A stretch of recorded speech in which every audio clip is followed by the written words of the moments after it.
فأنا ناصح لإخواني بالصدع بالحق تبيض وجوههم. السكوت في مسألة الحزبية يضرها، فاصدع بما تؤمر وأعرض عن المشركين. سلامي على دماج ورجالها والشيخ يحيى ودار العلم يا سعد بانيها. أشهد أن لا إله إلا الله وحده لا شريك له وأشهد أن محمدا عبده ورسوله.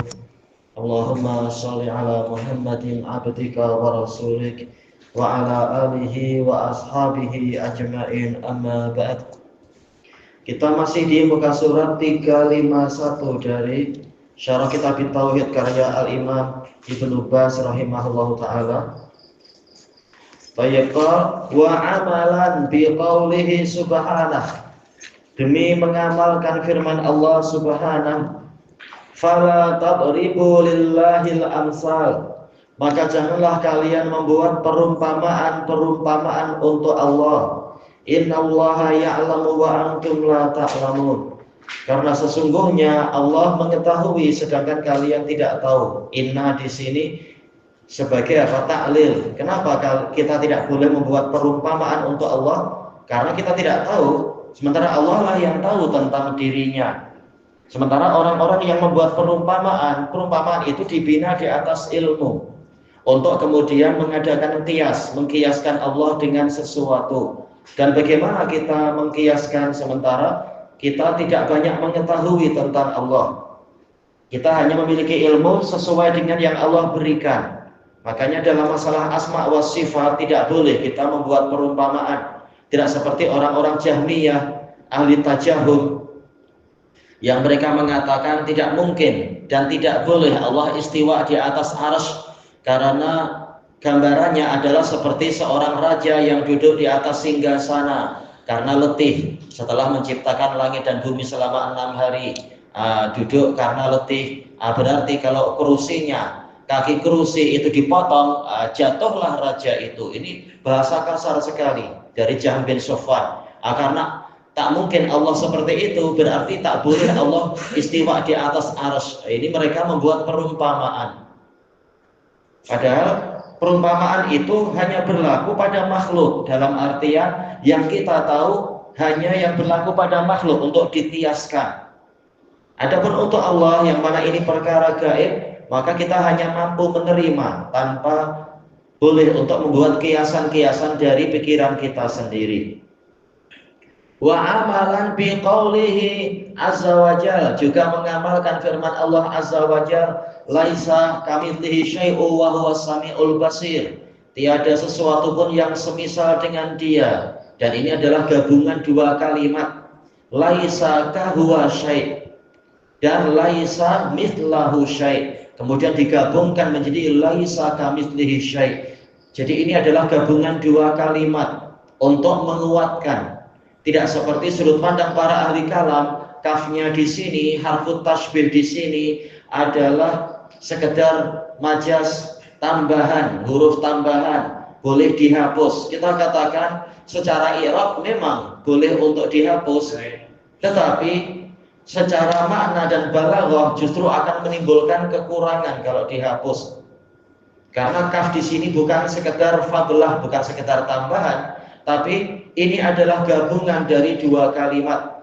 Karena misal itu bermakna haqiqah, laisa kahuwa syai'. Kemungkinan yang kedua dan kalimat kedua laisa mislahu syai', digabung menjadi laisa kamitslihi syai'. Ini penguatan yang besar sekali.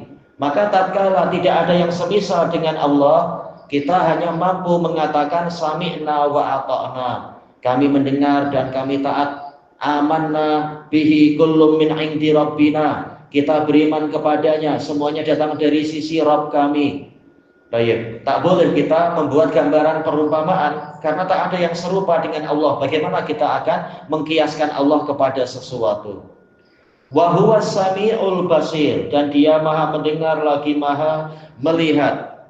Jadi walaupun tidak ada yang setara dengan dia, bukan karena dia tidak punya nama dan sifat. Dia punya, hanya saja yang ada pada dirinya itu sempurna. Sementara makhluk memiliki yang serba kurang, namanya makhluk. Nah, sebagaimana pendengarannya tidak sama dengan pendengaran makhluk, penglihatannya tidak sama dengan penglihatan makhluk, demikian pula sifat-sifat yang lain. Maka jangan dibatasi hanya 2, 3, 7, 8, 20, tetapi kita ikuti apa yang Allah ceritakan tanpa kita melakukan pembatasan-pembatasan. Wa biqaulihi subhanahu, dan juga kita mengamalkan firman Allah subhanahu, hal ta'lamu lahu samia, apakah engkau tahu ada yang menyamai dia? Tentunya jawabannya adalah kita tidak tahu, karena memang tak ada yang menyamai Allah Ta'ala. Berarti memang tak mungkin untuk dikiaskan dan tak mungkin untuk Allah dibatasi. Yakni la samiyya lahu wa la kuf'a lahu subhanahu wa ta'ala. Tidak ada yang menyamai dia dan tidak ada yang setara dengannya. Wa ammal jahmiyatu wal mu'tazilah, adapun Jahmiyah dan Mu'tazilah fa ankaru sifatillahi azza wajal, maka mereka mengingkari sifat-sifat Allah azza wajal. Wa zadatil Jahmiyah, orang Jahmiyah menambah, yaitu apa? Menambah kekufuran. Angkarul asma'a aidan, mengingkari nama-nama juga dengan alasan Allah kalau Allah punya nama berarti sama dengan makhluk, karena makhluk punya nama.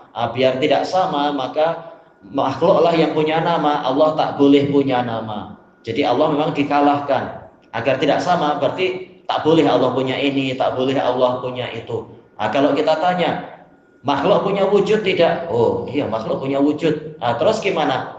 Allah berarti tak boleh punya wujud. Kata mereka, Allah itu antara mawujud dan ma'dum. Akidah hancur sudah. Allah antara ada dan tiada. Apa itu antara ada dan tiada? Tak masuk akal buat pening. Tahu-tahu mereka mengatakan seperti yang dikatakan Bishr al-Marisi, mengatakan masalah Allah tak boleh untuk diakal-akalkan. Kalian selama ini menentang dalil nakli dengan alasan harus sesuai dengan dalil akli. Tahu-tahu untuk menjelaskan antara mawujud dengan ma'dum, tahu-tahu kalian lari. Kalian mengatakan, oh Allah tak boleh diakal-akalkan. Lalu kenapa sejak awal dengan akal kalian mengingkari nama dan sifat?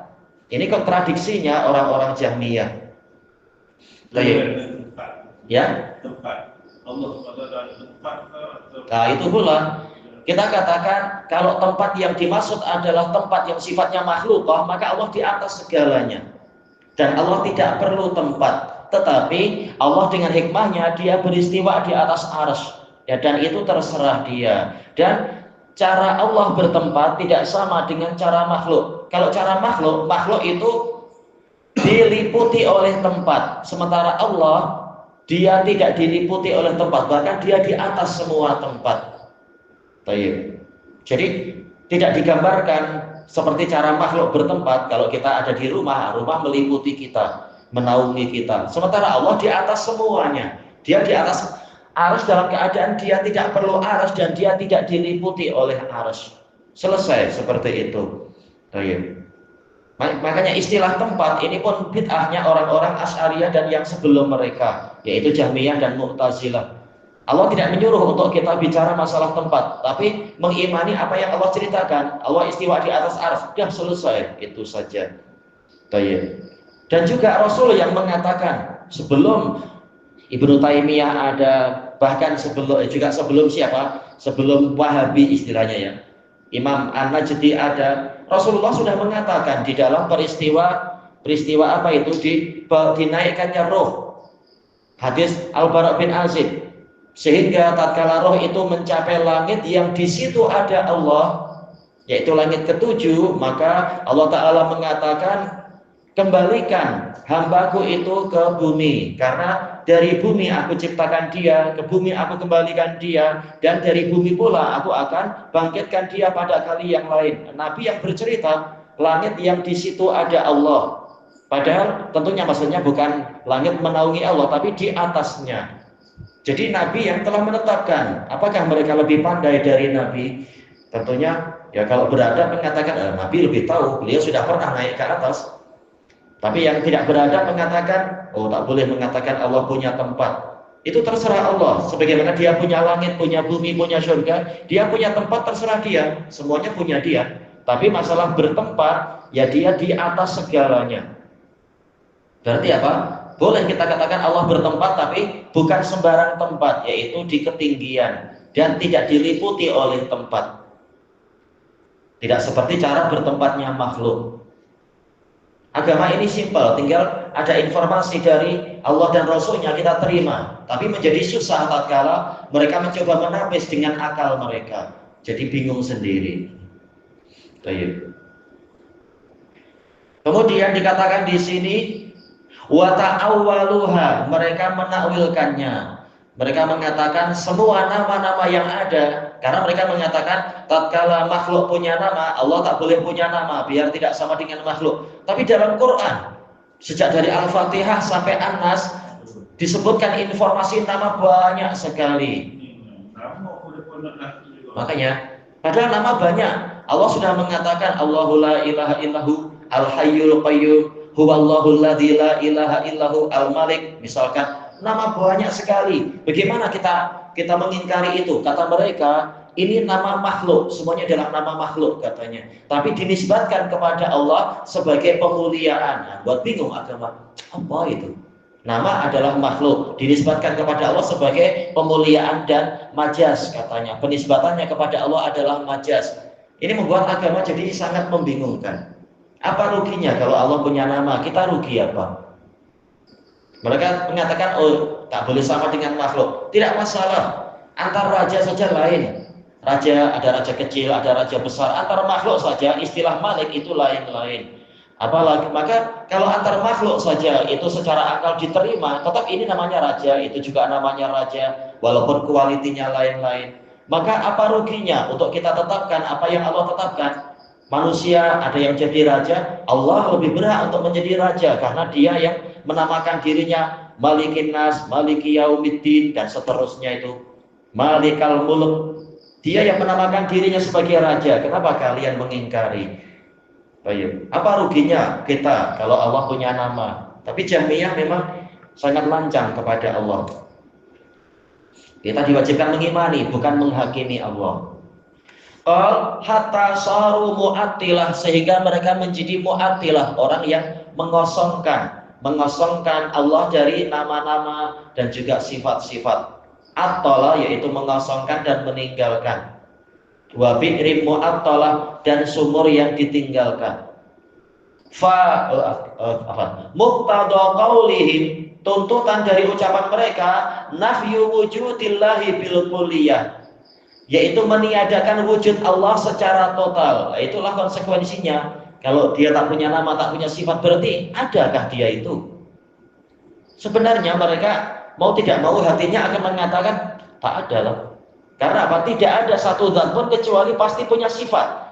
Paling tidak apa? Sifat maujud, sifat wajib atau sifat mungkin. Sifat itu pasti ada. Tapi karena mereka membuat kaidah tak boleh sama dengan makhluk, akhirnya mereka bingung sendiri. Makhluk maujud, kenyataannya makhluk ada. Berarti Allah bagaimana? Nah, kata mereka, mereka khilaf di situ. Mereka mengatakan antara maujud dan ma'dum, antara ada dan tiada. Baik. Dan akidah ini banyak meresap ke kalangan para orang-orang Asy'ariyah zaman sekarang, yaitu mereka adalah banyak yang terkena Jahmiyah, bukan sekedar Asy'ariyah biasa, tapi Jahmiyah. Baik, membingungkan antara maujud dan ma'dum. Jahmiyah mengatakan, ya sudah, Allah Ta'ala maujud, tetapi maujud dengan apa? Al-wujud al-mutlaq. Nah, apalagi itu al-wujud al-mutlaq? Kata mereka, al-wujud al-mutlaq adalah yaitu suatu zat yang tidak punya nama dan tidak punya sifat. Nah, akhirnya pusing lagi, kita tanya, adakah di alam semesta ini, di alam kenyataan ini sesuatu yang terwujud tetapi ada zat, ada materi, tapi tanpa nama, tanpa sifat? Tak mungkin ada. Itu mustahil. Itu hanya dihayal-hayalkan oleh pikiran, tapi mustahil ada. Karena apa? Suatu materi pasti ada sifat minimal satu. Sifat apa? Sifat wujud, atau mungkin sifat mungkin, atau sifat halus, atau sifat kasar, dan seterusnya. Tapi karena mereka ikut ilmu kalam, jadi membingungkan. Ya dah, Allah boleh mewujud, tetapi wujudnya wujud mutlak. Wujud mutlak itu macam mana? Yaitu hanya ada zat tanpa sifat, tanpa nama. Adakah di alam semesta yang seperti itu? Nah, mereka akan bingung. Mereka mengatakan Adalah, tapi mana? Bagaimana kita membuktikan itu ada? Tak mungkin. Lalu mereka membuat rumusan sendiri agar tidak sama dengan makhluk, maka Allah itu tidak boleh di luar alam, tidak boleh di dalam alam, tidak boleh bersentuhan dengan alam, tak boleh juga terpisah dari alam. Oh, kacau. Ini akidah apa kalau macam itu? Mustahil, segalanya serba mustahil. Allah mencipta zat dan sifat, tapi dia tak ada benda. Itu termasuk kontradiksinya mereka. Mereka para ahli kalam bersepakat, yaitu mu'til kamal aulabih, pemberi kesempurnaan, dia lebih berhak untuk memilikinya, yaitu Allah yang memberikan kita. Misalkan mereka bilang, ya manusia boleh punya sifat kepandaian, kekayaan, kecerdikan, kebaikan. Siapa yang memberi? Oh ya Allah yang beri. Bagaimana dia memberi sementara dia tak punya? Makanya mereka mengatakan semuanya sepakat, yang memberikan ini semua, dia lebih berhak memiliki itu. Yang memberikan kesempurnaan, dia lebih berhak untuk sempurna. Baik. Lalu bagaimana kata ucapan kalian bahwasanya Allah tak boleh punya sifat? Di situ kontradiksi. Baik, makanya kata Syekhul Islam sering para ahli kalam ketika menulis satu buku, di awal buku menetapkan ini, nanti di akhir buku tahu-tahu kontradiksi, kalamnya berbalik. Atau kadang di buku ini bilang begitu, bilang begini, di buku yang lain dia malah membantah buku yang pertama.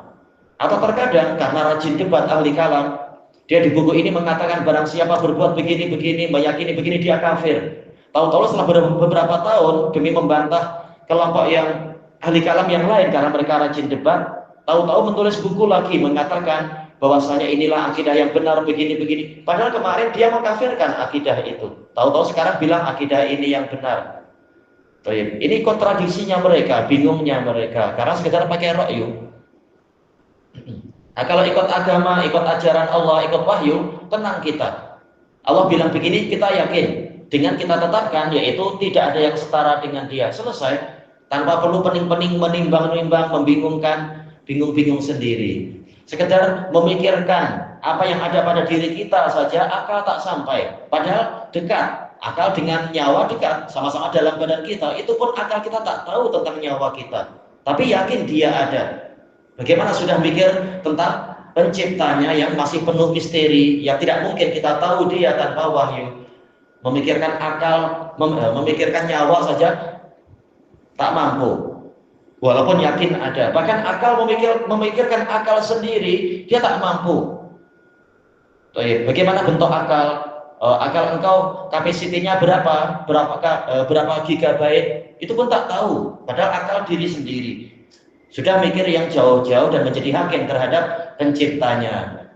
Ini sangat mustahil. Makanya Allah mengatakan dalam surat Yasin, ini masalah, yaitu orang-orang Asy'ari yang sering membaca surat Yasin tapi mereka sendiri lupa kandungannya.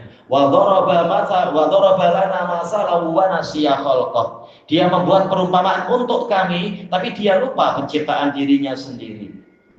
Padahal Allah melarang membuat perumpamaan, tapi selalu orang-orang yang pakai ra'yu membuat perumpamaan tentang Allah. Diri sendiri aja lupa dan tidak tahu dan seterusnya. Sudah memikirkan tentang Allah dan menghakimi Allah. Maka yang betul adalah kita beriman sebagaimana apa adanya. Kalau memang ikhlas ngaku ikut Imam Syafi'i. Imam Syafi'i sudah mengatakan amantu billah wa bima ja'anillah ala muradillah. Saya beriman kepada Allah dan kepada apa yang datang dari Allah sesuai dengan kehendak Allah. Wa amantu bi Rasulillah ala muradi wa ma ja'an an Rasulillah ala muradi Rasulillah. Saya beriman kepada Rasulullah dan beriman kepada apa yang datang dari Rasulullah sesuai dengan kehendak Rasulullah. Jadi yang terpandang adalah kehendak Allah dan Rasulnya, bukan kehendak kita sendiri di dalam syariat itu dan di dalam wahyu. Kalau mereka mengatakan ikut Imam Syafi'i hanya dalam fikih saja. Kalau akidah lain. Tapi kita tanya, apakah kalian hendak meremehkan Imam Syafi'i? Syafi'i hanya pandai dalam fikih dan tidak pandai akidah kan? Ini juga bingung nanti mereka menjawab. Kalian sok pandai. Bukan sok pandai, tapi apa? Perkaranya itu harus dengan diskusi ilmiah, diskus ilmiah, bukan sekedar dakwaan-dakwaan tanpa pembuktian. Kalau Syafi'i pandai dalam fikih, kenapa dalam akidah dia tak pandai? Kalian menghina Syafi'i nanti. Tapi kalau debat dengan orang lain, mereka akan bilang, siapalah kita dibanding Syafi'i? Tadi, kenapa engkau berani meninggalkan kalam Syafi'i dalam akidah? Siapa engkau dibanding Syafi'i? dan seterusnya. Syafi'i menyuruh beriman apa adanya sesuai dengan yang diinginkan oleh Allah dan Rasulnya, bukan diinginkan oleh akal kita. Baik. Kemudian kita cari tidak yang sesuai. Qal na'udzubillah. Walihada hakama alaihim ahlu sunnati bil kufri wad dhalal. Makanya ahlu sunnah wal jamaah menghukumi mereka itu kafir dan tersesat. Ahlu sunnah sepakat Jahmiyah itu adalah kafir. Adapun Mu'tazilah maka jumhur ulama mengkafirkan. Bukan semua tapi jumhurnya. Baik. Kemudian wa annal wajiba qatluhum, dan ahlu sunnah menghukumi yang wajib adalah mereka itu dibunuh. Tentunya yang membunuh bukan orang macam kita, tapi waliul amr, seperti yang dilakukan oleh Harun ar-Rasyid, seperti yang dilakukan oleh anaknya Harun ar-Rasyid, yaitu siapa? Al-Amin.